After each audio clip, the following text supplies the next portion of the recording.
کہ عرب میں ایک انسان ہے جن کی امانت کی شہرت آج پورے عرب میں ہے، جن کی امانت داری کا شہرت آج پورے عرب میں ہے۔ حضرت خدیجہ نے پوچھا وہ کون ہے؟ نام سامنے آیا، ان کا نام محمد ہے، جو عبداللہ کا بیٹا ہے، ہاشمی خاندان سے ہے، بنو ہاشم میں پیدا ہوا ہے۔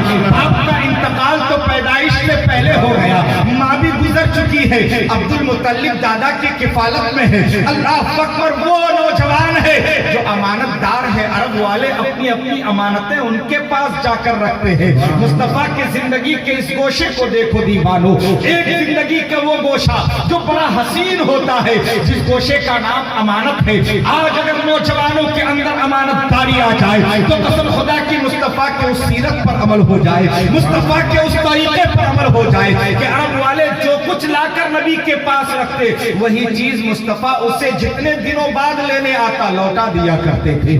یہ امانت تھی میرے نبی کی، یہ امانت داری تھی، اور مصطفیٰ جان رحمت کے امانت و صداقت کا شہرہ پورے عرب میں ہونے لگا۔ حضرت خدیجہ کے کان میں آواز پہنچی، حضرت خدیجہ نے اپنے غلام کو بھیجا مصطفیٰ جان رحمت صلی اللہ علیہ وسلم کو بلانے کے لیے۔ میرے آقا تشریف لائے، حضرت خدیجہ نے کہا آپ کی امانت کی شہرت پورے عرب میں ہے، آپ امین ہو، یقیناً امین ہو، آپ میرے مال کو لیں اور اس سے تجارت کریں، جو نفع حاصل ہو مجھے بھی دیں، آپ خود بھی رکھیں۔ میرے آقا نے منظور کر لیا، اور حضرت خدیجہ کا مال تجارت لے کر میرے آقا نے سفر کیا، اور اس کے بعد سفر کیا، مال تجارت فروخت کر کے میرے آقا لوٹے۔ جب قافلے کے لوٹنے کی خبر عرب میں آئی، حضرت خدیجہ تک خبر پہنچی کہ جو قافلہ مال تجارت لے کر گیا تھا وہ لوٹ رہا ہے۔ حضرت خدیجہ اپنے بالا خانے پر پہنچ گئی، اپنے چھت پر پہنچ گئی دیکھنے کے لیے کہ وہ قافلہ کتنی دوری پر ہے۔ حضرت خدیجہ نے دیکھا قافلہ آ تو رہا ہے، بڑی تمام لوگ قافلے میں موجود ہیں، مگر اس قافلے میں ایک شخص سب سے بلند نظر آ رہا ہے، ایک شخص سب سے اونچا نظر آ رہا ہے، اور تمام قافلے والوں میں جن کا سر سب سے اونچا ہے ان کے سر پر بادل کا سایہ بھی نظر آ رہا ہے۔ اللہ اکبر، جو وہ قافلہ قریب آتا گیا، حضرت خدیجہ یہی دیکھتی رہی کہ قافلے کے تمام لوگوں میں سب سے بلند ایک سر ہے، اور اس سر پہ بادل کا سایہ ہے۔ پورے قافلے پر دھوپ پڑ رہی ہے، مگر وہ ایک شخص ہے جس پر دھوپ نہیں پڑ رہی ہے، بادل سایہ کیے ہوا ہے۔ اللہ اکبر، جب قریب آیا قافلہ، حضرت خدیجہ نے پہچانا کہ یہ کوئی اور نہیں، محمد ابن عبداللہ ہے۔ اللہ اکبر، ذرا غور کرو، اب آپ کے ذہن میں ایک بات آتی ہوگی کہ میرے آقا کا قد لمبا تھا، میرے آقا لمبے تھے، لیکن نہیں، حدیثوں سے ہمیں پتا چلا میرے آقا کا قد لمبا نہیں تھا، مصطفیٰ جان رحمت کا قد مبارک میانہ تھا، مگر میرے نبی کا یہ معجزہ ہے کہ جب مصطفیٰ بھیڑ میں کھڑے ہو جاتے تو اللہ رب العزت نے یہ معجزہ عطا فرمایا تھا کہ میرے آقا سب سے بلند نظر آتے تھے، سب سے اونچے نظر آتے تھے۔ اسی لیے تو بریلی کے تاجدار نے فرما دیا سب سے اعلیٰ وہ اولا ہمارا، سب سے اعلیٰ وہ اولا۔ نعرہ تکبیر، نعرہ رسالہ، نعرہ رسالہ۔ حضرات، یہ میرے آقا حضرت خدیجہ نے قریب سے دیکھا تو وہ محمد ابن عبداللہ تھے۔ اللہ اکبر، قافلہ آیا، میرے آقا حضرت خدیجۃ الکبریٰ کے پاس پہنچے اور تمام مال کا حساب دیا، جو منافع ہوا، جو حصہ متعین تھا وہ حضرت خدیجہ کے حوالے کیا، اور جو میرے آقا کا بنتا تھا وہ لے کر میرے آقا اپنے گھر تشریف لے گئے۔ اس کے بعد حضرت خدیجہ نے اپنا غلام جو میرے آقا کے ساتھ دیا تھا اس غلام سے پوچھا بتاؤ تم نے کچھ دیکھا؟ کہا آپ نے کیا دیکھا؟ کہا میں نے یہ دیکھا کہ محمد جب قافلے کے ساتھ آ رہے تھے تو وہ سب سے بلند نظر آ رہے تھے۔ کہا آپ نے آج دیکھا؟ میں تو پورے سفر میں دیکھتا آیا ہوں۔ اللہ اکبر، حضرت خدیجہ فرماتی ہے یہ بتاؤ سارے قافلے والوں پر دھوپ تھی، لیکن جب محمد چل رہے تھے تو ان کے اوپر بادل کا سایہ تھا۔ غلام کہتا ہے آپ نے صرف بادل کا سایہ دیکھا، میں نے پورے سفر میں نہ جانے کیا کیا دیکھا۔ जिस पेड़ के नीचे मोहम्मद बैठते थे वो पेड़ का साया अगर दूसरे जानिब होता तो वो साया पलट कर उस जानिब आ जाता जिस जानिब मोहम्मद बैठा करते थे। अल्लाह अकबर, हम उस नबी के मानने वाले हैं। और सिर्फ यही नहीं, जिस पेड़ के नीचे मोहम्मद बैठते थे मैं ये देखता था कि उस पेड़ पर तमाम परिंदे आकर बैठ जाते थे, गोया मोहम्मद की ज़ियारत करने आए हो। अल्लाह अकबर, ये सारी बातें जब हज़रत खदीजा के सामने उनके गुलाम ने कहा वो अजीम शान इंसान है, मुझे तो ऐसा महसूस हो रहा है ये कोई आम इंसान नहीं बल्कि कोई अजीम शान इंसान है। अब हजरत खदीजा के दिल में मोहब्बत पैदा हुई। अब हजरत खदीजा के दिल में एक बात आई, मैं निकाह करना तो नहीं चाहती, अगर मोहम्मद निकाह करने के लिए तैयार हो जाए तो मैं मोहम्मद से निकाह कर लूंगा। अब जरा आप अंदाजा लगाएं, दो शोहरों की बेवा हजरत खदीजा के दिल में आया। बड़े बड़े सरदारों के रिश्ते आ रहे थे मगर मना कर दिया, लेकिन हजरत खदीजा के दिल में मोहम्मद अरबी रुल्फिदा जनाब मोहम्मद रसूलुल्लाह सल्लल्लाहु अलैहि वसल्लम की मोहब्बत पैदा हुई। अब हजरत खदीजा ने निकाह का पैगाम भेज दिया और जब वो पैगाम मेरे नबी तक पहुंचा और जब मेरे नबी तक पहुंचा, मुस्तफा जाने रहमत सल्लल्लाहु अलैहि वसल्लम ने फरमाया कि अगर खदीजा निकाह का पैगाम भेज रही है तो मुझे कोई एतराज नहीं, मगर मेरे घर वालों से राब्ता किया जाए।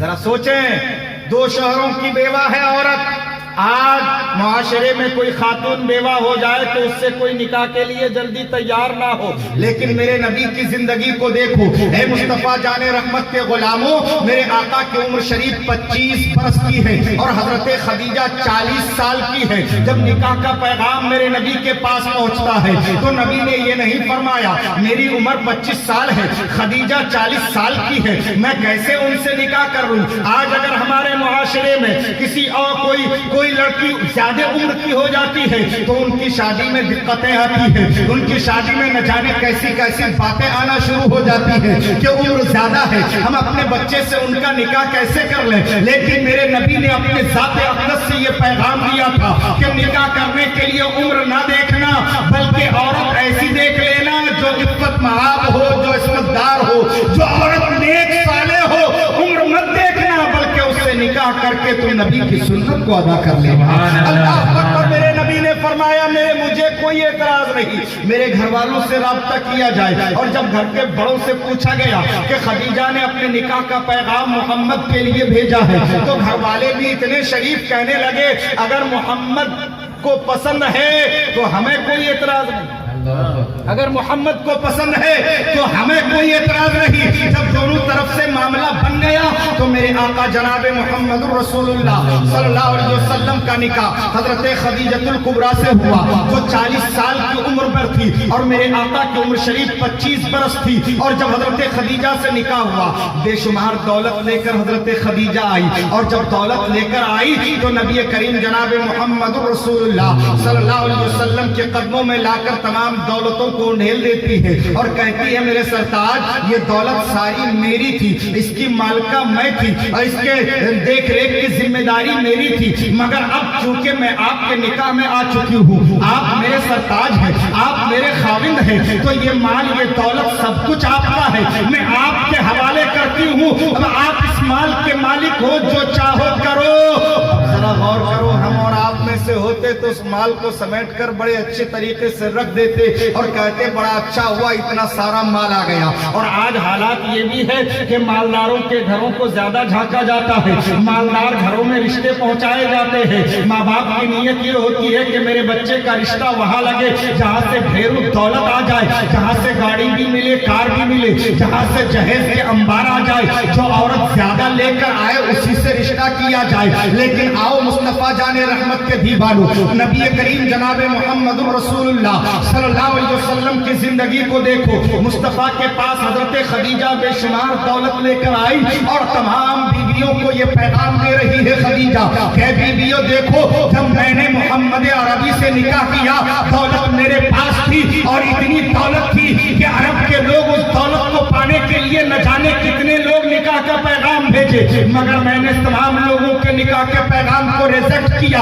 और जब मोहम्मद से मेरा निकाह हुआ तो मैंने सारी दौलत मोहम्मद के कदमों में कुर्बान कर दिया।